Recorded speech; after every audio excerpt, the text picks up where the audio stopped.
LeBron James was slowly rising from his chair, his 6'8" frame trembling with a rage that 20 years of professionalism could no longer contain. He pointed his finger directly at Skip Bayless, his voice emerging as a controlled roar. "You crossed the line, Skip! You crossed the line!" But to understand how we arrived at this explosive moment that would paralyze the entire world, we need to go back 2 hours in time. The ESPN studios in Los Angeles gleamed under the professional lights that Thursday afternoon. It was a historic day. The first time in more than 5 years that LeBron James and Skip Bayless would sit face-to-face for an interview. The reason was special, celebrating LeBron becoming the greatest scorer in NBA history, breaking a record that seemed untouchable for decades. The First Take studio was decorated with festive energy. Giant posters showed the evolution of LeBron's career, from the skinny kid from Akron to the king who had conquered 4 NBA titles. The production had gone all out, cameras at cinematic angles, perfect lighting, and the expectation of a global audience that would easily surpass 10 million viewers. Stephen A. Smith arrived first, adjusting his characteristic red tie and mentally reviewing his main points. As the interview's mediator, he knew he was about to step into a minefield. 20 years of history between LeBron and Skip, 2 decades of provocations, acid criticism, and public tension that had become legend in the sports world. Skip Bayless entered the studio with that smile his fans loved and his critics despised.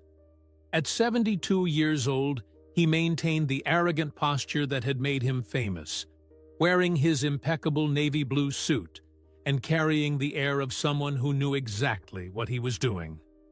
For Skip, this wasn't just an interview. It was 20 years of psychological warfare reaching its climax. When LeBron arrived, the studio's energy completely changed. Even at 39 years old, his physical presence dominated any environment.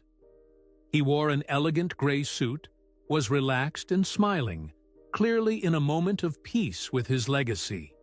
He had conquered everything a player could conquer, broken the sport's most iconic record, and finally seemed immune to the provocations that had pursued him throughout his entire career.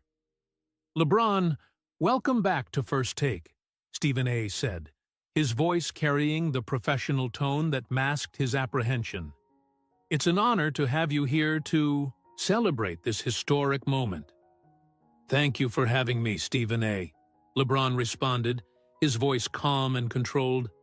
"It's a privilege to be here to talk about this incredible journey."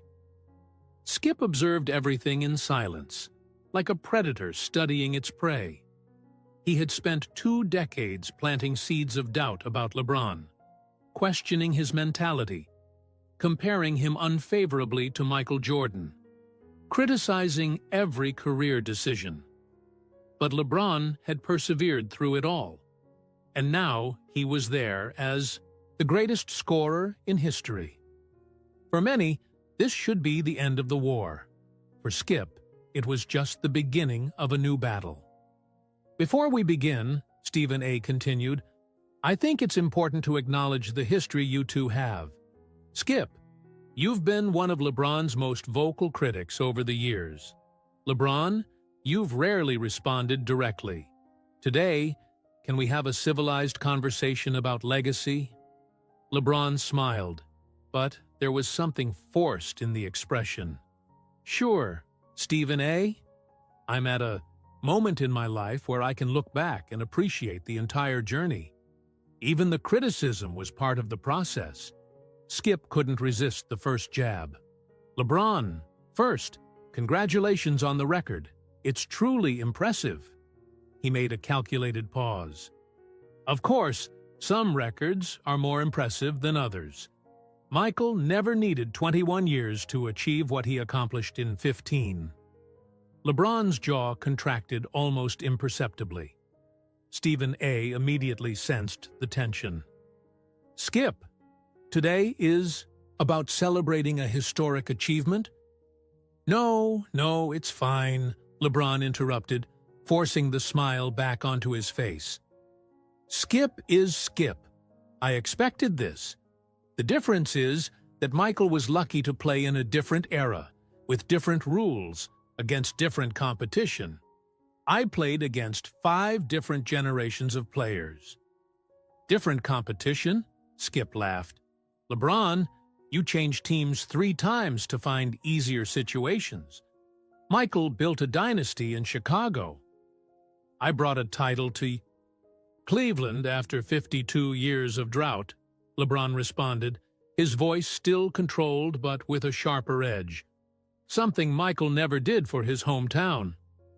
Stephen A. tried to change the direction of the conversation. Speaking of legacy, LeBron, you've always said that family is sacred to you. What's it like balancing being a father and still competing at the highest level? It was exactly the opening Skip had been waiting for. His eyes gleamed with calculated malice. Since we're talking about legacy and family, he began, completely ignoring Stephen A.'s warning signals. I have to ask about Bronny. The mention of his son's name made LeBron stiffen instantly. All relaxation disappeared from his shoulders. Stephen A. sensed imminent danger. Skip, maybe this isn't the time for... Stephen A. tried to intervene. But Skip smiled that smile that meant the trap had been set perfectly. 20 years of provocations had led to this moment. He knew exactly where to attack to. Cause maximum damage. No, Stephen A., Skip said, his eyes fixed on LeBron like a predator that had finally cornered its prey. I think this is exactly the right time to discuss family legacies. LeBron breathed deeply, his fists closing involuntarily under the table. For 2 decades, he had maintained professional composure. He had absorbed every criticism, every provocation, every attempt to diminish his achievements. But there was a line that should never be crossed. And Skip Bayless was about to trample it. Bronny is an off-limits topic, Skip, LeBron said, his voice low but loaded with warning. Skip only smiled wider. The trap was set, and he was about to activate it. Skip Bayless completely ignored the warning in LeBron's voice. For him, that warning was like blood in the water for a shark. It only confirmed that he had found the perfect target. Bronny is a mediocre player who only has spotlights because he's your son, Skip said, with the casual cruelty of someone who had perfected the art of hurting with words. Do you really think he deserves to be at USC? That he'll have a professional career?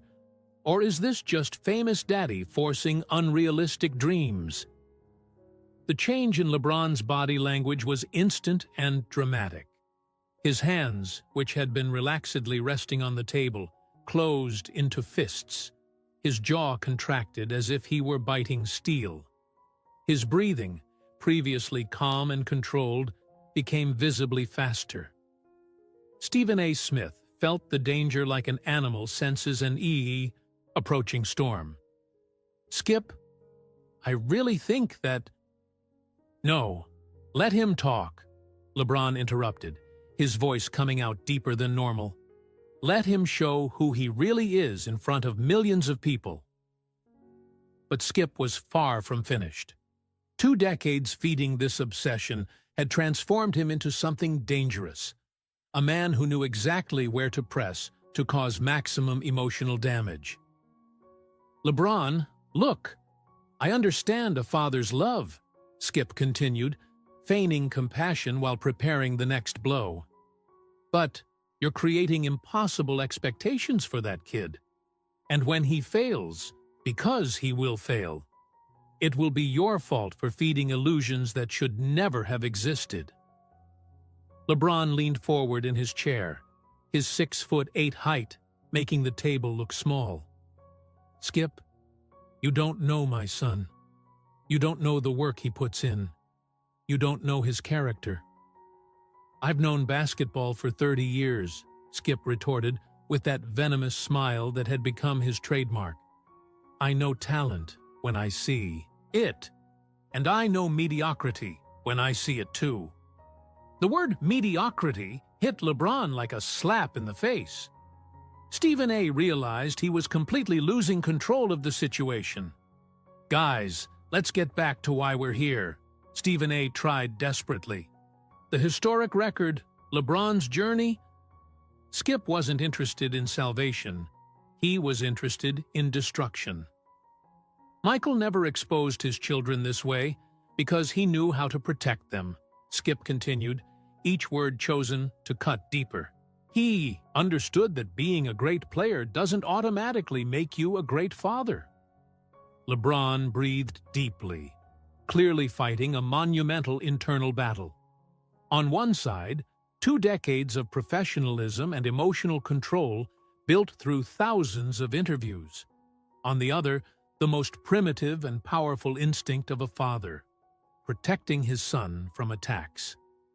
"Skip," LeBron said, his voice dangerously low, "my relationship with my children is not your business. Never was. Never will be. It becomes my business when you turn it into a public circus," Skip fired back. "When you drag a child into the spotlight just to feed your own ego." The accusation of using his son to feed his ego made something break inside LeBron.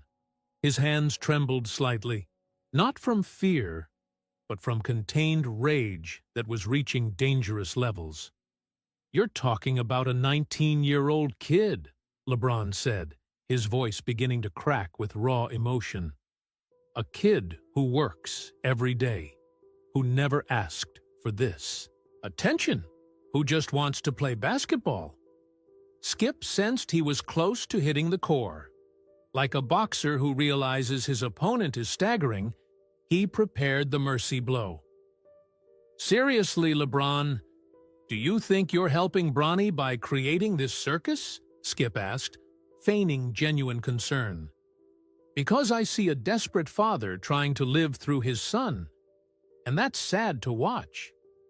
The accusation of living through his son hit LeBron in a place he didn't know was still vulnerable. Memories of his own childhood without a father, of promises he made to himself about being present, about protecting his children from everything he had faced alone. LeBron breathed deeply, seeming like he was finally going to respond with the diplomatic calm that had characterized him for decades. Stephen A. sighed with relief, thinking he might be able to save the situation. But then Skip made the fatal mistake. He said the one thing he shouldn't have said. "Maybe if you had had a present father," Skip said with calculated cruelty, "you'd know how to be a better one." The silence that followed was absolute and terrifying. It wasn't just absence of sound, it was the vacuum that precedes a nuclear explosion. Stephen A. stopped breathing. Camera operators looked at each other nervously. Even Skip, for a moment, seemed to realize that maybe he had gone too far. LeBron rose slowly from his chair, his 6'8" frame seeming to grow even taller as he looked down toward Skip. His breathing was audible now, coming out in controlled bursts, like from a bull about to attack. "LeBron," Stephen A. whispered. "Don't." But it was too late. The line had been crossed. Not just crossed, it had been obliterated, trampled, and incinerated. 20 years of professional provocations had just transformed into something personal, visceral, and irreversible. LeBron James, the man who had maintained composure through 2 decades of criticism, who had smiled politely through thousands of provocations, who had built a career being the perfect professional, was about to show the world what happens when you attack a king's family. Skip Bayless had spent 20 years poking a sleeping lion, and finally, the lion had awakened. Enough! LeBron's voice echoed through the studio like thunder, making everyone jump in their chairs. Enough, Skip! 20 years! 20 years of foolishness, 20 years of disrespect, but you will never, never talk about my family. The volume and fury in LeBron's voice was something no one in the studio had witnessed before. This wasn't the diplomatic LeBron from interviews. This was a man who had been pushed beyond all limits. Stephen A. was paralyzed, knowing he was witnessing a moment that would be replayed millions of times. The cameras kept rolling, capturing every second of the most epic explosion in sports television history. "You want to talk about father?" LeBron continued, his voice trembling with controlled rage. "I am a father. I've been present at every one of my son's games since he was 8 years old. Every practice, every loss, every victory. Where were you, Skip? Destroying young athletes on television." Skip tried to open his mouth to respond, but LeBron hadn't finished, not even close to beginning.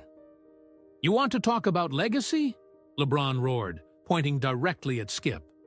4 titles, 4 finals MVPs, greatest scorer in history, 10 consecutive finals. I changed 3 franchises. I brought a title to Cleveland. After 52 years! With each statistic mentioned, LeBron took a step closer to Skip, who was visibly shrinking in his chair. "You spent 2 decades hating me because I proved you were wrong about everything," LeBron exploded. "Said I'd never win a title. I won 4. Said I'd never be better than Jordan. I'm the greatest scorer in history. Said I didn't have a winner's mentality. I led the greatest comeback in finals history." Stephen A. tried to intervene weakly. "LeBron, maybe we can—" "No!" LeBron turned momentarily to Stephen A. 20 years, Stephen A. 20 years, I stay quiet. Answer politely. Respect his opinion. It's over." LeBron turned back to Skip, who was clearly in total shock, speechless for the first time in his life. "You want to know the difference between me and you, Skip?" LeBron asked, his voice lowering to a dangerously controlled tone. "I build, you destroy. I opened a school for 1,000 children in Akron. You destroy children's dreams on national television for entertainment." The mention of the I Promise school brought an extra layer of emotion to LeBron's voice. "I elevate people. You try to destroy people. I inspire children around the world to chase impossible dreams. You tell them they're not good enough." LeBron began pacing around the studio, his energy impossible to contain. "And now you want to talk about my son?" His voice rose again. "Bronny James works harder than any kid I know. He wakes up at 5 in the morning to train. He studies film like a professional. He never, never asked for this attention." LeBron stopped directly in front of Skip, looking down. "Bronny will achieve everything he wants because I teach hard work, not cheap television opinions made to generate controversy. And when he succeeds, and he will succeed, you'll be here talking about another young person, trying to destroy other dreams, because that's what small people do." The studio was in absolute silence, except for LeBron's heavy breathing. "You want to talk about not having a father?" LeBron asked, his voice breaking slightly with raw emotion. "I used that pain to become the best father I could be. I used that absence to be present. I transformed trauma into purpose." Tears began to form in LeBron's eyes, but they were tears of anger, not sadness. "My mother, Gloria, raised me alone. She worked 3 jobs to give me a chance to dream. And I used that to break generations of poverty in my family. That's not weakness, Skip. That's strength. LeBron moved away from Skip and walked directly to the main cameras. To every child watching this, he said, looking directly into the lenses, don't let bitter people steal your dreams. I am living proof that you can come from nothing and achieve everything. And my son is proof that legacies continue when you teach hard work and character. He turned back to Skip one last time. You know what's the most pathetic part of all this, Skip? You built your entire career on top of my name. 20 years talking about me. Without me, you don't have a show. Without me, you don't have relevance. I gave you a career, and you use it to try to destroy my family. Skip was completely mute, his face pale, clearly realizing he had awakened something he couldn't control. And you know what else? LeBron continued, his voice becoming calmer but still full of power. In 10 years, when you're no longer here, I'll still be inspiring people. Bronny will be building his own legacy. And you? You'll be remembered as the man who spent his life trying to diminish greatness. LeBron removed his microphone and placed it on the table with controlled force. 20 years, Skip. 20 years you tried to break me. But I'm still here. You're still there. And now everyone knows who we really are. He looked one last time at Skip, who was completely petrified. The interview is over. And with that, LeBron James left the studio, leaving behind 20 years of tension. A speechless Skips, Bayless, a Stephen A. Smith in total shock, and a moment that would be replayed billions of times around the world. The king had spoken, and the kingdom would never be the same. For 15 seconds after LeBron left the studio, there was an absolute silence that seemed to last an eternity. Stephen A. Smith was agape, looking alternately at the door through which LeBron had exited and at Skip Bayless, who remained petrified in his chair like a pillar of salt. We're on air, a producer whispered desperately into Stephen A.'s earpiece. Stephen A. blinked, trying to process what he had just witnessed. Well, that was LeBron James, folks. Let's go to commercial break. But it was already too late. Somewhere in the last 8 minutes, that moment had transcended television. It had become history. In the first 30 seconds after LeBron left the studio, clips of the explosion were already being shared on Twitter.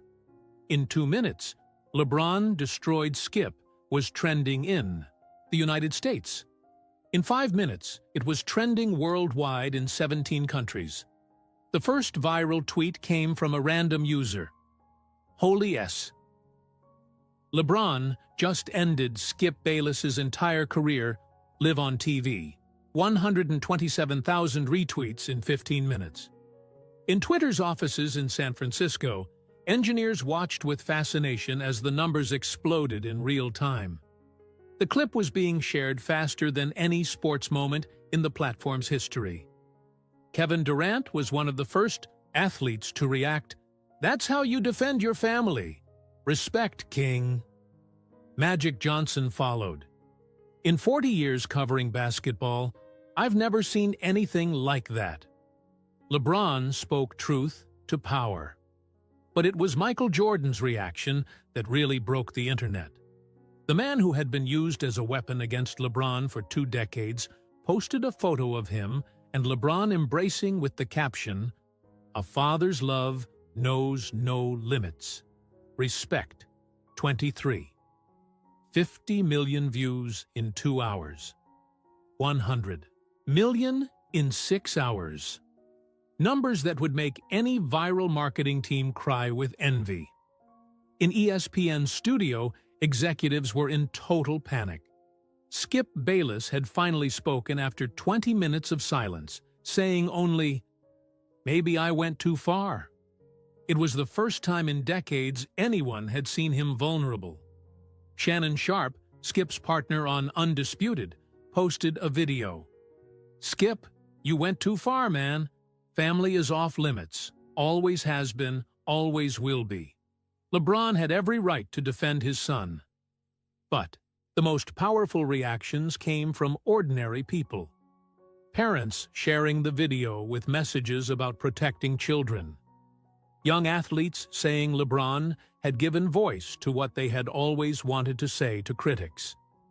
People who had grown up without fathers explaining how LeBron's words about transforming trauma into purpose touched them deeply. Bronny James posted a simple photo, him and his father embracing, with the caption, "Forever grateful for a father who always has my back. Love you, Pops." LeBron responded, "Always, son. Forever and always." Bronny's post received 8 million likes in 4 hours, becoming the most liked post by a college athlete in history. Sports analysts around the world began dissecting the moment. ESPN Brazil, Sky Sports, all major channels dedicated special programs to the LeBron moment. "This wasn't just an athlete defending his family," said a BBC commentator. "It was 20 years of frustration being channeled into 8 minutes of pure truth. It was a black man defending his dignity and his son's dignity against 2 decades of systematic attacks." At the I Promise school in Akron, children watched the video on their phones during lunch. An 11-year-old girl said to her teacher, "Mr. LeBron showed that we can defend ourselves when someone tries to hurt us." The teacher, with tears in her eyes, responded, "Yes, dear. Sometimes we have to be brave to protect what we love." Skip Bayless didn't appear on Undisputed the next day, or the following week. Internal Fox Sports sources reported that he was reevaluating his approaches and considering a break. 2 weeks later, Skip published an editorial in The Athletic. "I spent 20 years building my career on provocations, but there's a line between sports criticism and personal cruelty. And I crossed that line. LeBron James was right to confront me, and I was wrong to attack his family." It was the first time in decades that Skip Bayless had admitted being wrong about anything. The moment had ramifications beyond sports. Universities began using the video in classes about communication and personal defense. Family therapists shared clips about the importance of establishing boundaries. Civil rights activists pointed to the moment as an example of dignified resistance against systematic bullying. 3 months later, the video had become the most watched sports clip in YouTube history, with more than 500 million views. It had been translated into 43 languages. Children in countries that didn't even know what the NBA was knew LeBron James's name because of that moment. LeBron didn't just defend his son that day, wrote a Guardian journalist. He defended every child who's ever been bullied, every parent who's ever been criticized, every person who's ever been told they weren't good enough. He gave voice to everyone who's ever wanted to stand up to a bully, but didn't know how. The moment became much bigger than basketball, and it became a symbol. It became a movement.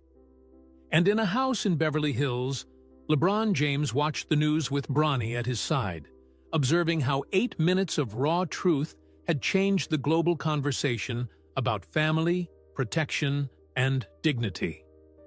"Dad," Bronny said softly, "thank you for always protecting me." LeBron put his arm around his son. "Always, son. Forever." On the TV screen, the anchor was finishing a special report. The moment when LeBron James confronted Skip Bayless became more than viral. It became cultural. It proved that some battles are worth fighting, especially when it comes to protecting family. He paused, looking directly at the camera. "Sometimes it takes a king to remind us that dignity is non-negotiable. And so, 20 years of war between LeBron James and Skip Bayless ended not with provocation or diplomacy, but with truth. Raw, powerful, and transformative truth that echoed around the world and reminded us all that some lines should never be crossed. The moment when the king finally roared.